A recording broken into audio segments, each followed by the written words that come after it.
Hello दोस्तों, नमस्कार। Welcome back to curious सिर्फ the daily dose of football.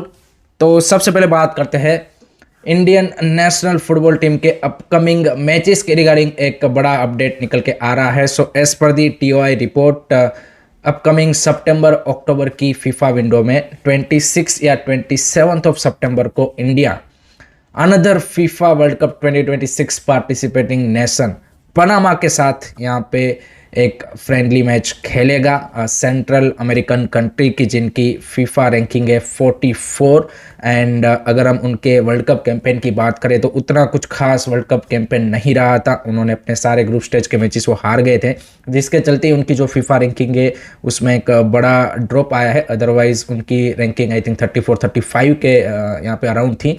And Panama was the only team in FIFA world cup 2026 group stage के जिन्होंने एक भी goal score नहीं किया था।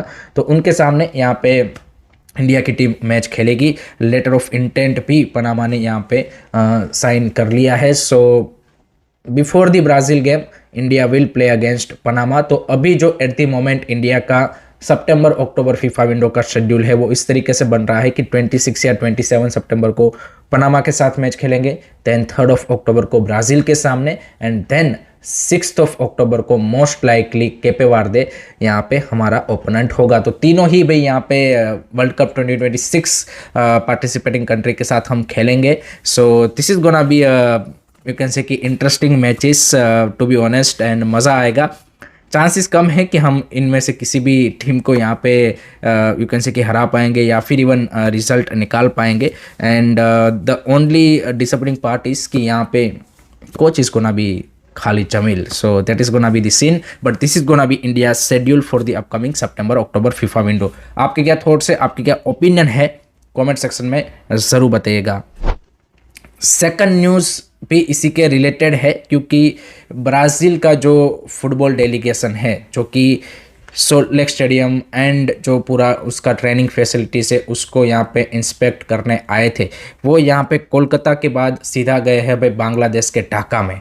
एंड उसके बाद सडनली एक यहाँ पे सोशल मीडिया पे न्यूज़ चलने लगी कि भाई क्या यहाँ पे ब्राज़ील की टीम कोलकाता में ना खेल के ढाका में खेलेगी या फिर वहाँ पे ट्रेनिंग करेगी। ऐसा कुछ नहीं है दोस्तों। ऑफिशियली बांग्लादेश फुटबॉल फेडरेशन के जो ऑफिशियल्स है उन्होंने बताया है कि ब्राज़ील की जो ये डेलीगेशन है उन्होंने वहाँ पे 2 स्टेडियम को इंस्पेक्ट किया है। एक तो वहाँ का जो ढाका का नेशनल स्टेडियम है उसको, एंड दूसरा जो वहाँ के वसुंधरा किंग्स क्लब का जो एरिना है, उन दोनों स्टेडियम एंड उनकी ट्रेनिंग फैसिलिटीज़ को यहाँ पे चेक किया है। एंड इस विजिट का पर्पस था कि 3 अक्टूबर को कोलकाता में ही इंडिया वर्सेस ब्राज़ील का मैच होगा, वो कंफर्म्ड मैच है। एंड जो भी सॉल्ट लेक स्टेडियम में पिच का इशू है या फिर बाकी जो यहाँ पे सराउंडिंग ट्रेनिंग फैसिलिटी या फिर ड्रेसिंग रूम में जो भी इंप्रूवमेंट्स है वो सारी चीज़ें यहाँ पे हो जाएगी। तो वो मैच कंफर्म्ड है। ये जो बांग्लादेश विजिट थी ये इसलिए हुई क्योंकि ब्राज़ील यहाँ पे सितंबर अक्टूबर में 3 मैचेस खेल रहा है, 2 ऑस्ट्रेलिया के सामने, 1 इंडिया के सामने। तो एक और मैच वो यहाँ पे खेल सकते हैं एज पर दी फीफा इंटरनेशनल विंडो की, जहाँ पे आप 4 मैक्सिमम मैचेस खेल सकते हो। तो वो लोग प्लान कर रहे हैं कि आफ्टर प्लेइंग अगेंस्ट इंडिया हम 6 ऑफ अक्टूबर को एक और मैच खेलें एंड उसमें यहाँ पे वो मोस्ट प्रोबेबली यहाँ पे ढाका में जाके मैच खेल सकते हैं, क्योंकि बांग्लादेश में भाई ब्राज़ील का जो फैन बेस है वो काफ़ी बड़ा है। एंड हमने ये वर्ल्ड कप के दौरान भी देखा था, Argentina and Brazil have the biggest fan base in Bangladesh, अगर हम उस पॉइंट ऑफ व्यू से देखें तो इसलिए वो लोग प्लान कर रहे हैं वहाँ पे। एंड ओपोनेंट के तौर पे मे बी कोई एक न्यूट्रल यू कैन से कि वेन्यू के तौर पे उसको यूटिलाइज करना चाहते हैं। मे बी यहाँ पे ब्राज़ील वर्सेस उरुग्वे या फिर किसी और कंट्री के साथ भी वो लोग मैच वहाँ पे कर सकते हैं, या फिर बांग्लादेश के साथ भी पॉसिबिलिटीज़ यहाँ पे बन रही है। तो बांग्लादेश, क्योंकि तब तक उनका यहाँ पे फीफा आसियान कप ख़त्म हो जाएगा, तो how lucky can be Bangladesh अगर ये पॉसिबल हो पाता है। तो आप देखिए कि फीफा आसियान कप में भी खेल लेंगे और ब्राज़ील मैच भी पॉसिबली हो सकता है। अभी चांसेस कम है उसके, to be honest. I think Bangladesh से ज़्यादा मेरे को लगता है कि किसी और टीम के साथ वो खेलेंगे, बट इसीलिए यहाँ पे उस स्टेडियम जो बांग्लादेश की विजिट है और वो 2 जो स्टेडियम है उसका विजिट किया गया था। सो this is the story behind that. बाकी इंडिया वर्सेस ब्राज़ील का मैच ऑन शेड्यूल है, उसमें अभी एज सच कोई चेंजेस यहाँ पे नहीं होने वाला है। सो दिस इज़ द अपडेट। काफ़ी सारे फैंस इसमें कंफ्यूज हो गए थे।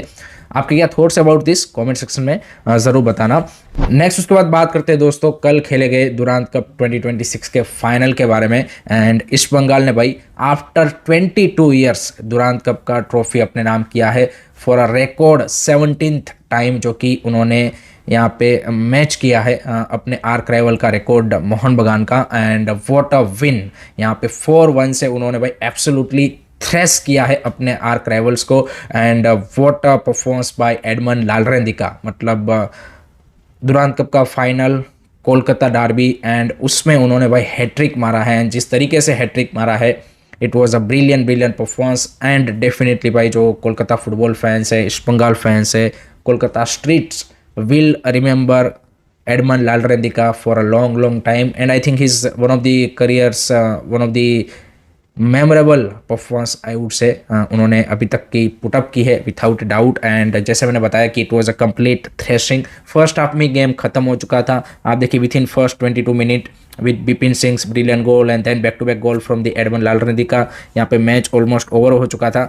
मोहन बगान के पास मैच में कमबैक करने का एक मोमेंट आया था कि जहाँ पे भाई उन्होंने उस अपॉर्चुनिटी को लूज किया एंड मैच यहाँ पे कंप्लीटली गवा दिया। वो मोमेंट था कि जब स्कोर लाइन 3-1 था, मनवीर सिंह ने जब गोल मार दिया, यहाँ पे लग रहा है कि भाई मैं भी क्या कमबैक कर सकते हैं। 3-1 का स्कोर लाइन था फर्स्ट हाफ में, एंड उस टाइम पे जब जेमी मैकलेरन को एक बेहतरीन मौका मिला था यहाँ पे, वो उन्होंने जो मिस किया है, वहाँ से आई थिंक मोहन बगान लॉस्ट द मैच। बिकॉज उसके बाद क्या हुआ कि भाई just before the half time East Bengal again score and makes it 4-1, and फिर सेकंड हाफ में तो भाई यहाँ पे जस्ट मोहन बगान गेम को चेस्ट डाउन ही करती रह गई। सिंपल सी बात ये थी।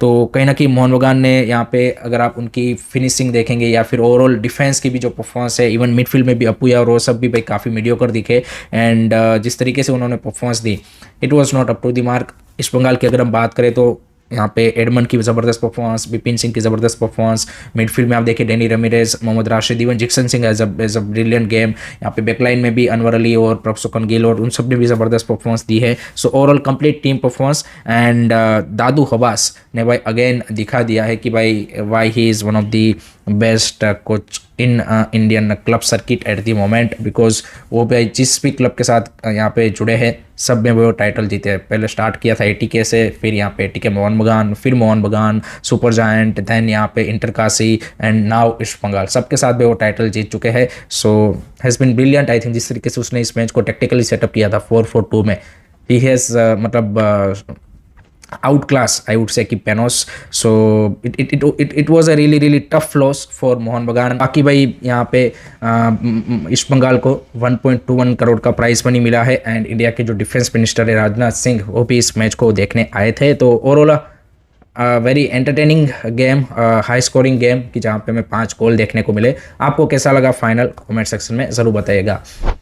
उसी के साथ भाई ईस्ट बंगाल के लिए it's a double Joy, because उनकी मेंस टीम ने तो यहाँ पे दुरांत कप टाइटल जीत ही लिया है। उसी के साथ कल ईस्ट बंगाल की वुमेन्स टीम ने अपना जो तीसरा प्रीलिमिनरी स्टेज का ग्रुप का मैच था against the host Malaysian club Sabah FC, वो भी यहाँ पे उन्होंने 2-0 से जीत लिया है। और इसी के साथ उन्होंने एएफसी वुमेन्स चैंपियंस लीग के यहाँ पे मेन ग्रुप स्टेज इवेंट में क्वालिफाई कर लिया है for a back to back time. Last year भी किया था और इस बार भी यहाँ पे उन्होंने कर लिया है। So that's great achievement by the East Bengal women's team, and let hope कि they do well in the यहाँ पे एएफसी वुमेन्स चैंपियंस लीग। तो एट द मोमेंट भाई ईस्ट बंगाल फैंस के लिए भाई this the best period, because just उनकी यहाँ पे टीम लास्ट सीजन का आईएसएल जीते हैं, now they won the Durand cup and playing in SCL 2। So men's team यहाँ पे सारे जो मतलब कॉम्पिटिशन है वो खेल रहे हैं, जीत रहे हैं।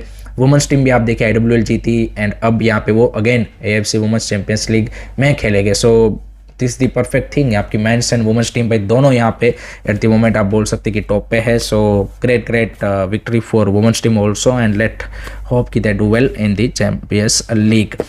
नेक्स्ट उसके बाद दोस्तों बात करते हैं इंडिया अंडर-20 ने भी कल अपना लास्ट फ्रेंडली मैच खेला बिफोर यहाँ पे travelling to Uzbekistan for the under twenty qualifiers.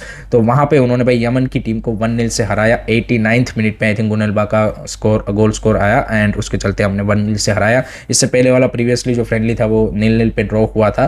तो 4 फ्रेंडली मैचेस हमारी अंडर-20 टीम ने खेले हैं, 2 सिंगापुर के सामने एंड 2 यमन के सामने, and now they are gonna you can say कि travel for the under-20 qualifiers। so कि 31st of यहाँ पे अगस्त से किक ऑफ हो रहे हैं, एंड लेट होप कि they do well in that tournament and qualify for the under twenty Asian cup. So that's it from my side guys regarding today's football news. I hope कि आपको वीडियो पसंद आया होगा। Keep supporting this channel, don't forget to like, share and subscribe curious सरी। जय हिंद, जय भारत।